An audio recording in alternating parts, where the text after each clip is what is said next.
यह घटना पिछले साल के सितंबर महीने की है। मेरी बीवी बच्चों को लेकर नासिक हमारे रिश्तेदारों के यहाँ गई हुई थी और मुझे उसे लेने के लिए जाना था। हाल ही में मैंने नई कार ली थी, लेकिन अब तक मैं अपनी फैमिली के साथ कार में ज़्यादा दूर तक कहीं घूमने नहीं गया हुआ था। तो इसलिए मैंने सोचा कि उन्हें लाने के लिए मैं अपनी कार से ही जाऊंगा ताकि घूमना भी हो जाए। हालांकि अकेले कार से इतने दूर तक का सफ़र मैंने आज तक नहीं किया था। जब बहुत ही ज़्यादा दूर जाने की बात होती थी तो अक्सर मैं किसी ड्राइवर को ले जाता था, क्योंकि रास्तों के बारे में मुझे ज़्यादा जानकारी नहीं थी। लेकिन इस बार मैंने हिम्मत करके अकेले जाने का फैसला किया, क्योंकि मैं हमेशा ही किसी ड्राइवर के भरोसे नहीं रह सकता था। और तो और आजकल मोबाइल के अंदर ही मैप होता है, तो रास्तों की जानकारी भी हो जाती है। इसलिए मैप के भरोसे मैंने अकेले जाने की हिम्मत की। हालांकि मुझसे उस दिन दो बड़ी गलतियां हुई। एक तो मैंने रास्ते की पूरी जानकारी लिए बगैर ही देरी से निकला। नासिक मेरे शहर से कुछ 200 किलोमीटर यानी 4.5 घंटे की दूरी पर था। तो इस हिसाब से मैंने सोचा कि शाम के 7 बजे निकलूँगा और रात के 12 बजे तक वहाँ पहुँच जाऊँगा। लेकिन जैसे ही मैं रास्ते पर निकला तब मुझे पता चला कि कई जगहों पर रास्तों का काम चालू था, जिसकी वजह से गाड़ी काफ़ी धीमी चलानी पड़ रही थी। जाहिर था कि ख़राब रास्तों की वजह से मेरा सफ़र अब 4 घंटे की बजाय 6 घंटे का होने वाला था। और दूसरी गलती मुझसे ये हुई कि बिना खाना खाए मैं यह सोचते हुए निकल गया कि रास्ते में किसी ढाबे पर खा लूँगा। लेकिन उस दिन न जाने क्या पनौती थी। शुरुआत में कोई भी ढंग का ढाबा नहीं मिला। सोचा कि थोड़ा आगे जाऊँगा तो अच्छा सा ढाबा मिल ही जाएगा, लेकिन आगे तो कोई ढाबा ही नहीं मिल रहा था। मैं वैसा ही भूखा गाड़ी दौड़ाता रहा। रात के तकरीबन 11 बज रहे थे और मैं मालेगांव से काफ़ी ज़्यादा आगे निकल चुका था। अब वहाँ से नासिक कुछ ज़्यादा दूरी पर नहीं था, कुछ 1.5-2 घंटे का ही रास्ता था। और वहाँ से रास्ता भी काफ़ी अच्छा और बिना ट्रैफिक वाला था, इसलिए मैं तेज़ी से गाड़ी भगाने लगा। बाहर आसमान में काफ़ी सारे बादल जमा हो चुके थे, जिसकी वजह से चांद बीच बीच में ओझल हो जाता। हल्की फुहार जैसी बारिश भी हो रही थी और हवा में काफ़ी ज़्यादा ठंडक बढ़ चुकी थी। मालेगांव से आगे निकले हुए मुझे लगभग 1 घंटा बीत चुका था। शायद से मैंने चांदवड़ गांव भी पार कर लिया था। अब नासिक वहाँ से ज़्यादा दूर नहीं था। पूरा रास्ता काफ़ी शांत और अंधेरे वाला था। चांदवड़ के बाद रास्ते पर कहीं पर भी कोई भी स्ट्रीट लाइट चालू नहीं थी और रास्ते के दोनों तरफ खेती ही खेत नजर आ रहे थे। रास्ता सुनसान होने की वजह से मैं तेज़ी से गाड़ी भगा ही रहा था कि अचानक मेरी गाड़ी अजीब तरीके से आवाज़ करने लगी और उसकी स्पीड धीरे धीरे कम होने लगी। मैंने गाड़ी रास्ते से थोड़ी साइड में की और वहीं पर रोक दी। पहले तो मुझे लगा कि जैसे गाड़ी के नीचे कुछ आ गया होगा और उसी वजह से वह आवाज़ आ रही होगी। इसलिए मैं गाड़ी से बाहर निकला और देखने लगा। बाहर रास्ते पर दूर दूर तक कोई लाइट नहीं थी और ना ही चांद की रोशनी ज़मीन पर पड़ रही थी। इसलिए मैंने मोबाइल की टॉर्च ऑन की और गाड़ी के नीचे और आसपास देखने लगा। लेकिन ना ही गाड़ी के नीचे कुछ था और ना ही गाड़ी के आसपास। रास्ता बिल्कुल खाली और साफ सुथरा था। मैं फिर से गाड़ी के अंदर बैठ गया और गाड़ी को शुरू करने लगा, लेकिन मेरी गाड़ी अब बंद पड़ चुकी थी। वो शुरू ही नहीं हो रही थी। मैं काफ़ी देर तक नाकाम कोशिश करता रहा। मुझे समझ आ गया कि मैंने गाड़ी बंद करके बहुत बड़ी गलती कर दी है। मेरी गाड़ी उस समय नई जैसी थी। लगभग साल भर ही हुआ था उसे लेकर। गाड़ी चलाने को छोड़कर बाकी चीज़ों के बारे में मुझे ज़्यादा जानकारी नहीं थी। ना ही मुझे इंजन के बारे में ज़्यादा पता था और ना ही उसके काम करने के तरीके के बारे में। गाड़ी में जब भी कोई खराबी आती तो मैं सीधा उसे किसी मैकेनिक के पास ले जाता। लेकिन उस सुनसान रास्ते पर किसी तरह की कोई भी मदद की उम्मीद दिखाई नहीं दे रही थी। उस पूरे रास्ते पर दूर दूर तक कोई भी गैरेज दिखाई नहीं दे रहा था। बस एक बस्ती नज़र आ रही थी और वो भी पूरी तरह से अंधेरे से घिरी हुई थी। वो बस्ती मेरे गाड़ी से लगभग 30-40 फीट की दूरी पर थी। एक कमर जितनी ऊंची कंपाउंड की दीवार थी और उस दीवार की दूसरी तरफ कई सारे मिट्टी के मकान नज़र आ रहे थे। हालांकि किसी भी मकान के अंदर से रोशनी नज़र नहीं आ रही थी और ना ही वहाँ कोई स्ट्रीट लाइट था। रात के तकरीबन 12 साढ़े 12 बज चुके थे और वो बस्ती गांव के काफ़ी बाहर थी। तो मैंने सोचा कि शायद से उस बस्ती के अंदर बिजली की सुविधा नहीं होगी और इसलिए वहाँ इतना अंधेरा होगा। मुझे उस बस्ती से मदद की कोई उम्मीद नहीं लग रही थी, इसलिए मैं गाड़ी के पास ही खड़ा रहा ताकि वहाँ से गुजरते लोगों से मदद ले सकूं। लेकिन आधे घंटे से भी ज़्यादा वक्त गुजरने के बाद भी मुझे कोई भी मदद नहीं मिली। मैं इतनी देर तक वहाँ खड़ा रहा, लेकिन कोई भी वाहन वहाँ से नहीं गुजरा।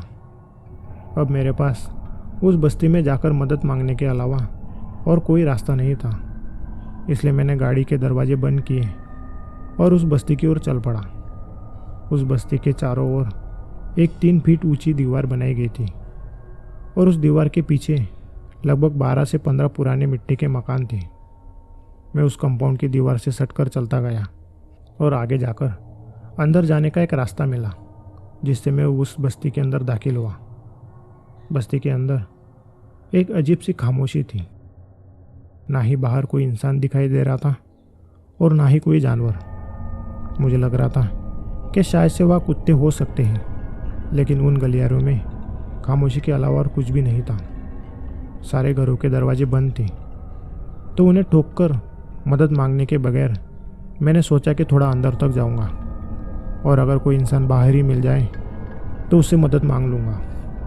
अक्सर ऐसी छोटी बस्तियों में लोग घरों के बाहर ही सोते हैं, तो मुझे किसी न किसी के मिलने की उम्मीद थी, इसलिए मैं मदद की उम्मीद में धीरे धीरे बस्ती के अंदर जाने लगा। चलते चलते मैं बस्ती के आखिरी छोर पर जा पहुंचा, जहाँ एक बड़ा सा कुआं था और वहीं पर बस्ती खत्म हो रही थी। लेकिन अब तक मुझे कोई भी इंसान वहाँ नहीं मिला था। अब तो बारिश भी थोड़ी तेज हो गई थी। मैं लगभग पूरा ही भीग चुका था और बहती हवा की वजह से मेरा शरीर भी काँप रहा था। अब किसी का न किसी का दरवाज़ा खटखटाने के अलावा मेरे पास और कोई भी रास्ता नहीं था। लेकिन तभी आसमान में तेज बिजलियाँ चमकने लगी, बादल गरजने लगे और अचानक से दरवाज़ों की खुलने की आवाज़ आने लगी। एक साथ कई सारे घरों के दरवाजे खुलने लगे और उन घरों में से लोग बाहर आने लगे। एक पल के लिए तो मुझे खुशी हो गई, क्योंकि अब मुझे मदद की उम्मीद थी। लेकिन दूसरे ही पल में मैं अचानक से स्तब्ध हो गया। घरों से बाहर निकल रहे लोग कोई साधारण नहीं लग रहे थे। वो एक अजीब तरह से अकड़ते हुए चल रहे थे। उन सब के पैर घुटनों से बिना मुड़े घसीटते हुए आगे बढ़ रहे थे। उनके हाथ भी ज़्यादा हिल नहीं रहे थे और वो उनकी गर्दन को इस तरह हिला रहे थे जैसे वो कई सालों से अकड़ी हुई हो। उन लोगों का मेरी तरफ ध्यान नहीं था और वो सब लोग अकड़कर चलते हुए कुएं के पास जा रहे थे। मैं वैसा ही स्तब्ध कंपाउंड की दीवार से सटा खड़ा रहा और उनको देखने लगा। लेकिन जब एक आदमी मेरे नज़दीक से गुजरा तो उसे देख मेरी आत्मा काँप गई। उस आदमी का शरीर लगभग सड़ चुका था और उसकी आंखें सफ़ेद हो चुकी थी। आंखों के नीचे सूखे खून के निशान थे जो बारिश की वजह से गीले हो रहे थे। कई जगहों की चमड़ियाँ गल चुकी थी और वहाँ से उसके शरीर के अंदर की हड्डियाँ नज़र आ रही थी। और ऐसा ही हाल उन सब का था। वो सब की सब मुर्दा लाशें थीं। वहाँ मुझे छोड़कर कोई भी इंसान जिंदा नहीं था। यह नज़ारा देख मैं अंदर से कांपने लगा।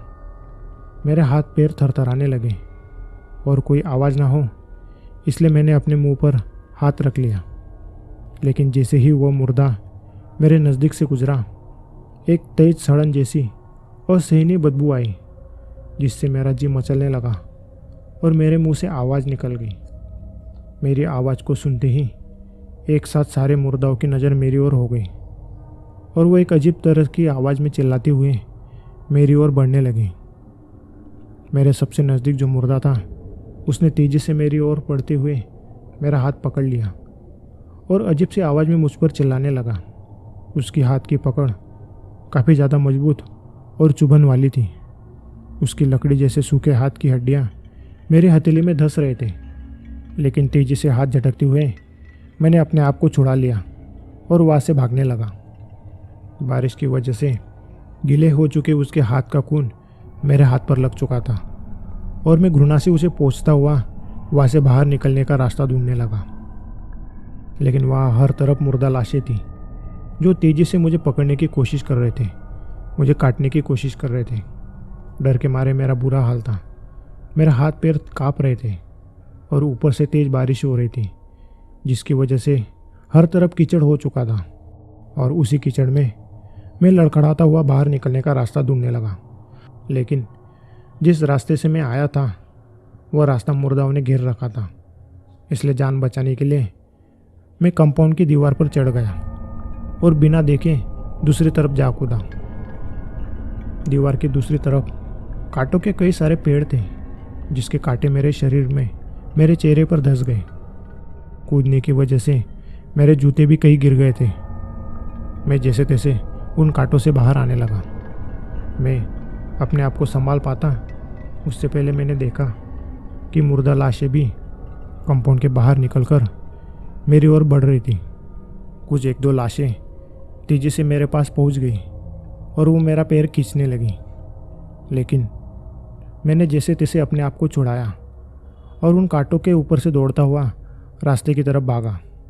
जूते नहीं होने की वजह से मेरे पैर के अंदर कई सारे कांटे धंस चुके थे जिसकी वजह से मुझे तेज़ी से दौड़ने में भी तकलीफ हो रही थी। लेकिन जान बचाने की आखिरी कोशिश के लिए मैं दर्द को सहता हुआ दौड़ता रहा। पीछे वो मुर्दा लाशें तेज़ी से भाग रहे थे, अजीब अजीब आवाज़ें निकाल रहे थे और मैं बिना पीछे मुड़े भागता रहा। मुझे दौड़ते हुए काफ़ी समय बीत चुका था। मैं बिना मुड़े काफ़ी दूर तक दौड़ता चला गया और अचानक एक तेज़ हॉर्न की आवाज़ आई। एक बड़ा सा ट्रक मेरे बाजू से गुजरा और थोड़ी दूरी पर जाकर रुक गया।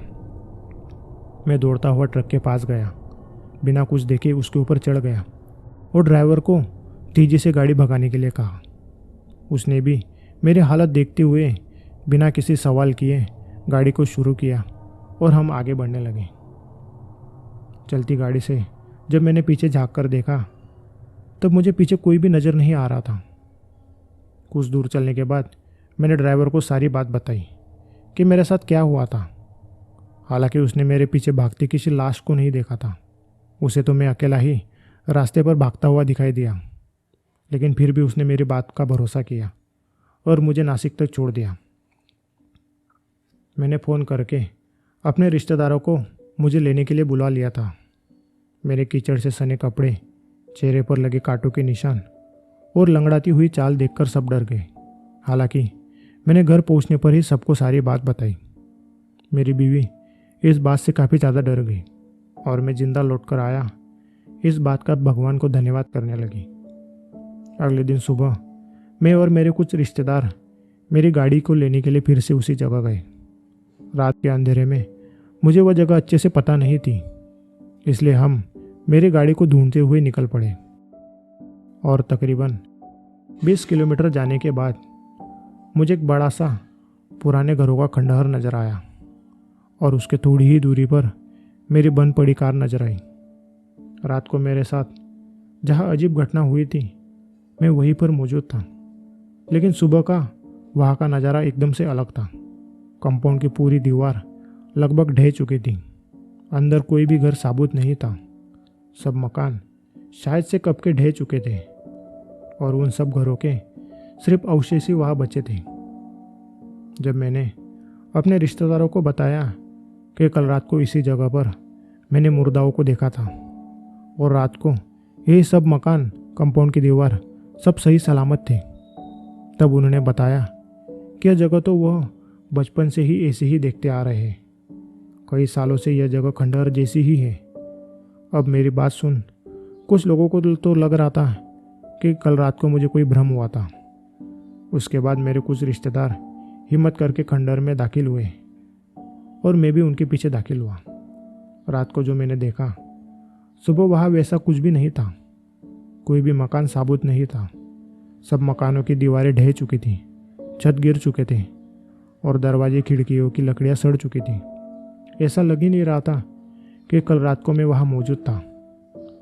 अब तो मुझे भी मेरे बाकी रिश्तेदारों की ही तरह लग रहा था कि मुझे बहुत बड़ा कोई भ्रम हुआ होगा। लेकिन तभी मैंने खंडहर के आखिर में वो कुआं देखा, जो बिल्कुल साबुत और वैसा ही था जैसा मैंने रात को देखा था, और साथ ही कीचड़ में बने मेरे पैरों के निशान, और उसके साथ उस पूरी जगह पर कई सारे लोगों के पैरों के निशान देखे। अब जो लोग मेरी बात को भ्रम बता रहे थे, वो भी नज़ारा देख बड़ी तेज़ी से उस खंडहर से बाहर निकल गए। मैं भी बाहर आ गया और मेरी गाड़ी के पास चला गया। मैंने गाड़ी चालू करके देखी तो बिना आवाज़ किए एक झटके में ही शुरू हो गई, और फिर मैं सीधा घर की ओर निकल पड़ा। मेरे साथ जो कुछ भी उस रात को हुआ था उसे मैं ज़िंदगी भर नहीं भुला पाऊंगा।